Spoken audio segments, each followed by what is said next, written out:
balance a redox equation, first thing you do is figure out who's being reduced and who's being oxidized. You can do this by using your oxidation numbers. Now, notice that this copper and that silver already have charges, so they're good. Just this silver and this copper need to have a charge of 0 assigned to them because they are neutral elements all by themselves. Then, using another color, I like to connect the things that are changing. So this copper, for example, is changing into that, and this silver right here is changing into this. Now, this tells me a couple of things. Since the copper is going from missing 2 electrons, that's what a 2 plus means, missing 2 electrons, to not missing any electrons, that tells me that he is gaining electrons.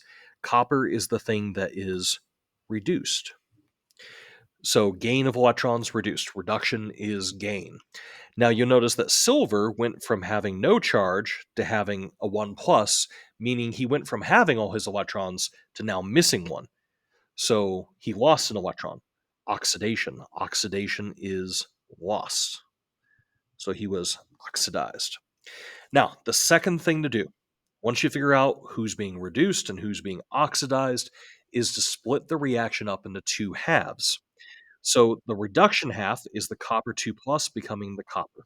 So I'm going to write copper 2 plus becoming just copper. The oxidation half is silver becoming silver 1 plus. All right.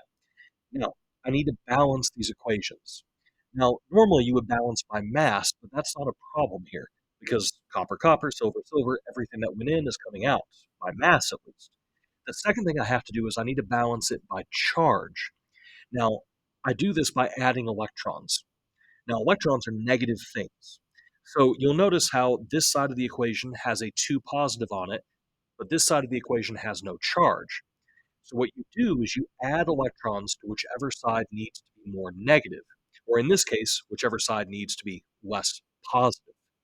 So I can add 2 electrons here, and here's what happens.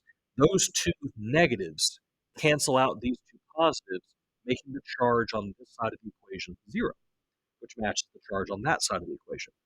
I can do that for the second half by adding an electron down here.